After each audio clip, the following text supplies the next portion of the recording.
안구 건조증에 좋은 음식이 있는데 그게 바로 곁들이면 굉장히 좋은 선택이 될 수가 있습니다. 자요? 네. 안녕하세요. MC 홍나실입니다. 맑고 건강한 눈을 되찾고 싶으신 안 질환 환자분들, 그리고 눈 건강에 관심이 많으신 분들이라면 오늘 바로 주목해주세요. 매시간 매초 혹사당하고 있는 현대인의 눈. 이 눈은 신체 부위 중에 가장 빠르게 노화가 진행된다고 하는데요. 그래서 오늘은 바로 이 눈 건강을 지킬 수 있는 특급 비법을 알려주실 분을 모시고 왔습니다. 원장님 안녕하세요. 네, 안녕하세요. 안과 전문의 임상진이라고 합니다. 원장님께서 간단하게 소개를 해주셨지만 제가 또 입수한 정보를 보면 의학 박사님이면서도 대한 안과 의사회 주요 직책을 맡고 계시고 또 여기서 놀랐습니다. 닥터 셰프로 또 불리신다고 하는데요. 주요 음식 요리 경연 대회에서 수상한 경력도 있으시다고요. 네, 그 안과하고 음식은 전혀 연관성이 없을 것 같지만 건강하게 먹을 수 있는 방법을 제가 계속 끊임없이 노력 중이고 연구 중입니다. 아, 그렇군요. 우선 저는 눈에 생기는 질환이라고 하면은 다래끼나 결막염 이런 것들이 먼저 생각이 들거든요. 흔하게 발생하는 안 질환은 어떤 것들이 있는지 궁금합니다. 눈에 생기는 질환들이 많은데 첫 번째로 각막에는 각막염이 생길 수도 있고 수정체가 뿌얘지는 백내장 같은 것도 생길 수 있고 근데 시신경이거든요. 여기에 질환이 생기면 우리가 이제 황반 변성이 생길 수가 있고 또 기능적으로는 이 눈 안에 안압이 높아지는 녹내장도 주로 이 앞부분에서 생기게 되고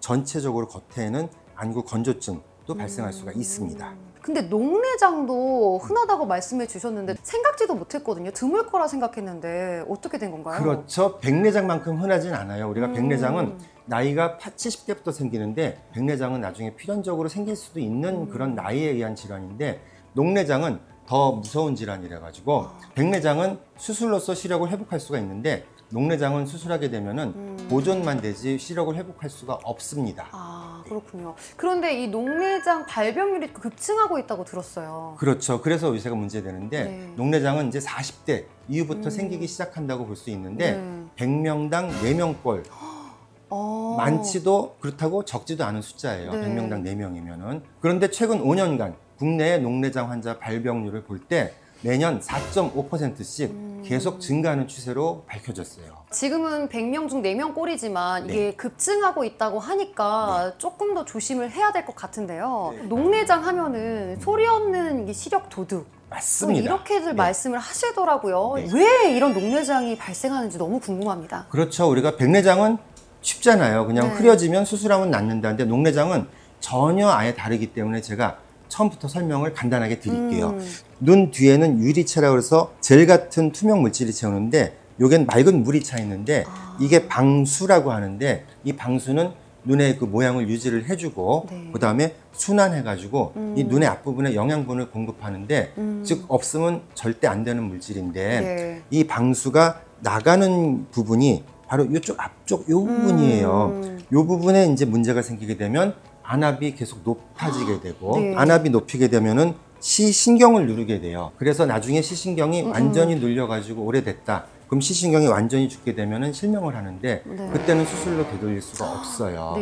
그런데 문제는 녹내장이 생겨서 안압이 높으면은 자각 증상이 없습니다. 아, 정말요? 네. 이 안압이 높아지는 원인은 이유 없이 괜히 높아지는 경우도 제일 많고 시신경 구조가 이상하거나 아니면 혈류가 원활하지 못하거나 아니면 유전적으로도 우리가 생길 수 있는 그런 여러 가지 원인들이 있어서 안압이 높은 거는 오로지 검진을 통해서만 알 수가 있기 때문에 검진이 굉장히 중요해요. 아, 그럼 주기적으로 안과에 가서 검진을 받아야지만 제가 그 녹내장에 대한 위험이 있는지 없는지를 판단할 수 있는 거예요? 그렇다면 이 녹내장은 어떻게 예방할 수가 있을까요? 흡연. 흡연은 눈에서 어떤 질환에도 다 나빠요. 혈류가 나빠지기 때문에. 그리고 엉뚱하게도 운동도 녹내장을 우리가 악화시키는 경우가 있거든요. 아, 운동할 때 압력이 좀 상승하니까 그런 건가요? 그렇죠. 바로 그거예요. 우리가 압에 관련된 거니까 또 운동도 조심하지만 우리가 일상생활에서는 엎드려서 눈을 누르고 잔다든지 너무 이렇게 지나치게 쏠려서 자는 것도 그렇고 그다음에 요새는 또 스마트폰 많이 보잖아요. 그때 우리가 지나치게 숙여가지고 이렇게 집중하거든요. 그렇게 되면 거북목도 문제가 되지만 안압에도 문제가 되기 때문에 자세들을 피하는 것들이 중요해요. 그럼 이렇게 보면 될까요? 네, 그게 차라리 녹내장 낫다? 위험 있는 분들은 아나벤은 낫습니다. 그러면은 이제 또 뭐 바르거나 뭐 넣거나 이런 부분에 대해서는 그렇죠. 조심해야 될 사항이 없을까요? 녹내장을 유발할 수 있는 안약이 있다는 얘기를 들으셨을 수도 네. 있는데 어떤 약들을 우리가 오랫동안 장기간 사용하면 안압이 높아져서 녹내장 걸려서 실명한 예가 있는데 그게 바로 스테로이드 안약이에요. 근데 스테로이드 안약은 왜 사용하는 거예요? 몸의 면역 기능을 조절하거나 염증이 있을 때 염증을 가라앉히는 굉장히 좋은 소염제 역할을 하는데 근데 그거를 처방 없이 남용을 하거나 스테로이드가 조금이라도 섞인 안약을 매일 몇 년 동안 넣으면은 안압이 높아지고 본인도 모르는 사이에 녹내장으로 시력을 잃는 수가 있고 실제 사례도 많습니다. 아, 그렇군요. 녹내장에 대해서 이야기를 해봤는데 또 다른 흔한 안 질환의 안구 건조증에 대해서 이야기를 해주셨어요. 정말 많죠. 그럼 이 안구 건조증도 치료가 필요한가요? 네, 꼭 치료를 하셔야 됩니다. 왜냐하면 안구 건조증이라는 것 자체가 우리가 눈물이 빨리 마르는 건데 그거를 방치하게 되면 까만 동자인 각막이 항상 촉촉하게 젖어 있어야 되는데 거기서 건조가 되면은 그때 눈에 스크래치가 생기게 되고 각막에 상처가 생긴 거예요. 각막염이 생긴 거고 점점 더 심해지면은 각막이 혼탁해져서 다시 안 돌아올 수도 있기 때문에 안구 건조증으로도 우리가 이론적으로는 실명할 수도 있어요. 만약에 모르고 넘어갔다. 그럼 하루만 해도 각막이 말라가지고 못 쓰게 돼서 뿌옇게 되면 각막 이식 수술 받기 전에는 실명합니다. 그래서 굉장히 중요해요. 그렇다면 이렇게 위험한 안구 건조증 저희가 일상 속에서 좀 자가 진단을 할 수 있는 방법이 있을까요? 네, 여러 가지를 제가 알려드릴 텐데 그중에 이제 몇 개가 해당되는지 한번 보시면 좋겠어요. 눈이 건조하거나 뻑뻑한 느낌이 자주 든다. 눈에 모래알이 들어간 것처럼 이물감이 있다. 눈이 자주 시리거나 따끔거린다. 눈이 자주 피로하고 무거운 느낌이 든다. 가끔 이유 없이 눈물이 흐른다. 눈이 침침하거나 흐릿한 시야가 일상생활 중에서도 자꾸 생긴다. 렌즈를 착용할 때 불편감이 심해졌다. 에어컨이나 히터 바람에 노출됐을 때 눈이 더 불편하다. TV나 스마트폰, 컴퓨터를 사용 후 눈이 매우 피곤하다. 아침보다 저녁에 증상이 더 심해진다. 인공 눈물 없이 일상생활이 힘들다. 이 중에 2개라도, 3개라도, 4개라도 해당이 된다면 일단은 눈물약부터 쓰는 안구 건조증 해결을 해야 됩니다. 그런데 저는 좀 궁금했던 게 컴퓨터라든지 핸드폰을 정말 너무 수시로 사용을 하거든요.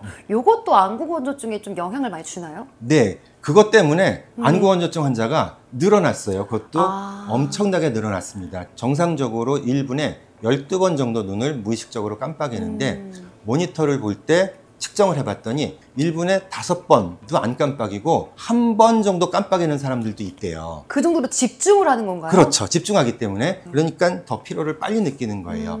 그런데 컴퓨터 모니터에서 요새는 이 스마트폰 화면으로 넘어왔잖아요. 이건 더 가까이서 집중을 하느라고 더 깜빡이는 횟수가 줄어들어서 안구 건조 때문에 피로를 느끼는 분들이 대단히 많이 늘어났어요. 그래서 안구 건조증 환자들이 급증하고 있는 추세예요. 그 밖에도 이 안구 건조증을 유발하는 좀 원인들이 다양하게 있을 것 같아요. 네, 너무 많아가지고 일상생활에서도 주의할 게 많은데 첫 번째로 우리가 눈물에 지방을 공급하는 마이봉샘이라는 게 있어요. 거기 기능이 이상해도 안구 건조증은 곧바로 일어나고 그 외에도 냉난방, 바람 때문에도 우리가 눈이 건조한데 또 환절기에는 미세먼지들이 많아가지고 미세먼지 꽃가루 때문에도 또 안구 건조증이 생기고 그다음에 또 먹는 약에 의해서 생길 때도 있고 여러 가지 발생 원인들이 많습니다. 또 노화가 돼도 눈물이 나는 분도 있지만 요새는 안구 건조증을 좀 주의해야 되는 때가 왔어요. 그렇다면 이 평소에도 그렇죠. 저희가 안구 건조증을 조금 관리할 수 있는 방법들이 있을까요?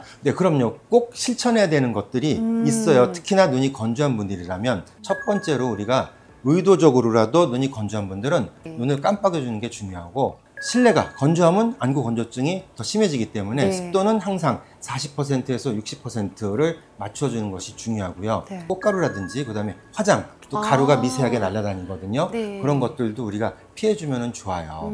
그리고 렌즈 착용하는 분들 중에 심하게 건조하다.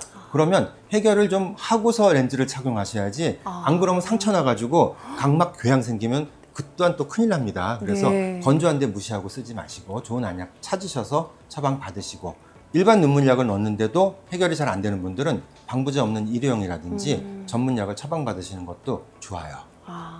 자, 여기서 흥미로운 사실을 제가 하나 알려드릴게요. 네. 어떤 성분을 제대로 잘 섭취하시면은 우리가 눈을 건조하지 않고 축축하게 유지할 수도 있고 네. 또 우리가 무서운 그 안압도 낮출 수가 있는 그런 방법이 하나 있습니다. 아, 또 이 닥터 셰프님께서 그런 그렇죠? 말씀을 하시니까 너무나도 궁금한데요. 네. 눈 건강에 좋은 뭐 음식, 네. 뭐 영양제 이런 거는 제가 좀 알고 있는 거, 뭐 당근, 그렇죠. 그리고 루테인 이런 것들이 네. 있는데 이 당근하고 계란에는 비타민 A가 많아가지고 우리가 각막을 잘 보호해주고 네. 비타민 C 이거는 이제 감귤이나 아, 오렌지 네. 이런 거에 많잖아요. 막막의 기능을 유지하기 위해서는 아연 같은 게 있는데 굴 같은 것도 우리가 눈에 좋은 식품에 들어가고 네. 아보카도, 뭐 해바라기 씨 이런 것들은 비타민 E가 많은데 네. 비타민 E도 항산화 작용을 하고 또 아, 황반에도 좋아요. 네. 그리고 마지막으로 안구 건조증에 좋은 음식이 있는데 그게 바로 감잎차를 곁들이면 굉장히 좋은 선택이 될 수가 있습니다. 감잎차요? 네. 처음 들어보는 것 같은데 감잎차가 뭐죠? 그죠? 신기하시죠? 네. 의외로 모르시는 분들이 많은데 이 감잎은 네. 안구 건조증을 개선해주고 안압도 어느 정도 낮춰줄 수 있다는 것이 국내 연구진에 의해서 네. 결과가 입증이 됐어요.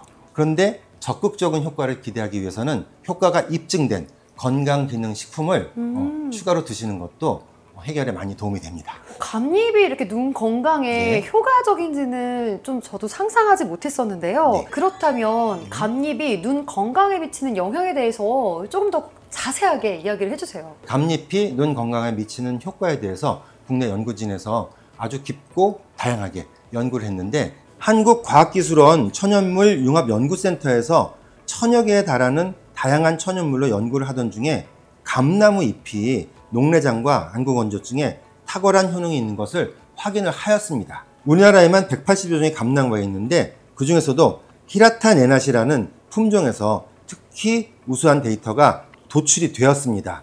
이전까지 우리가 흔히 눈 영양제로 선호하던 루테인이 있잖아요. 루테인이 노화성 황반 변성 예방에 주로 작용하는 반면에 감잎 추출물은 이 연구를 통해서 눈물 생성량과 눈물막 유지 시간이 증가하는 데 관여해서 눈물막의 안정과 안구 표면 개선에 직접적인 효과가 있다는 것을 입증을 했습니다. 그래서 식약처에서 안구 건조 개선 개별 인정형 건강기능식품으로 기능성을 인정받았습니다.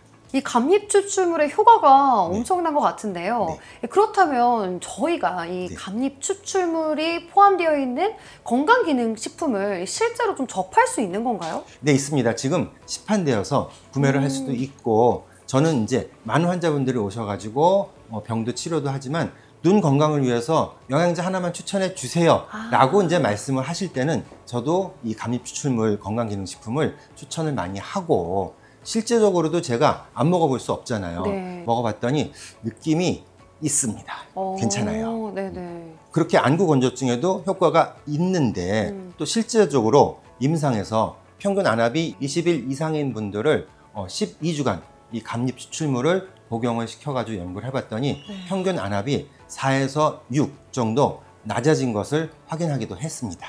와, 상당히 많은 강도가 낮아진 거네요. 네, 우리가 20이 넘어가면 녹내장으로 진단하는데 우리가 약을 통해서 치료를 해가지고 안압을 16 이하로 떨어뜨리는 게 목표거든요. 4에서 6이면 그 목표치를 달성하는 수치가 나오기도 해요. 녹내장 환자분들께도 정말 너무 희소식인 그런 감잎 추출물인 것 같습니다. 그럼 그 밖에도 또 특히 눈에 이런 증상이 있다거나 또 이런 불편함이 있는 분에게 또 추천을 해주실 수 있을까요? 물론이죠. 특히나 어떤 분들한테 제가 적극적으로 권하고 싶냐면 안구 건조증이 심해가지고 이 인공 눈물약을 달고 다니는 분들 그리고 또 이 추출물에는 레몬의 20배에 해당하는 비타민 C가 있어서 항산화 효과가 좋기 때문에 혈류 개선에 도움이 돼요. 그렇게 되면 혈압이나 안압도 낮춰주는 효과가 있어서 녹내장을 우려하는 환자들에게도 효과적입니다. 눈이 피로하고 건조해서 이것저것 다 먹어보고 시도해봤는데 아무런 효과가 없다고 하시는 분들, 아니면 이제부터라도 눈 건강을 좀 챙겨볼까 하시는데 또 아까 원장님께서 말씀해주신 음식들 또 영양제들 챙겨 먹기에는 조금 힘들다 하시는 분들은 지금 딱 요거 하나 감잎 추출물만 또 챙겨 드시면 너무나도 좋을 것 같습니다. 그럼 원장님 마지막으로 또 하고 싶은 말씀이 있으실까요? 우리나라 분들은 건강에 좋다 그러면 너무 또 그것만 몰두해서 드시는 경향이 있거든요. 감잎 추출물 드시는 거 굉장히 좋습니다. 그런데 그거 외에도 우리가 눈이 피로하면 눈을 충분히 쉬게 해주고, 이상이 있을 때는 곧바로 병원에 달려가시고, 눈에 이상이 없을 때도 정기적으로 안과 검진을 하셔서 질환이 만약에 있을지도 모르는 것을 조기에 발견해가지고 예방하는 것이 제일 중요합니다. 소중한 눈 건강을 오래오래 잘 지키셨으면 좋겠습니다. 네, 오늘은 SL안과 임창진 원장님과 함께 눈 건강에 대한 특급 비법에 대해서 이야기를 나눠봤는데요. 원장님 오늘 말씀 너무 감사드리고요. 여러분 그럼 유익한 하루 되시길 바랄게요. 안녕!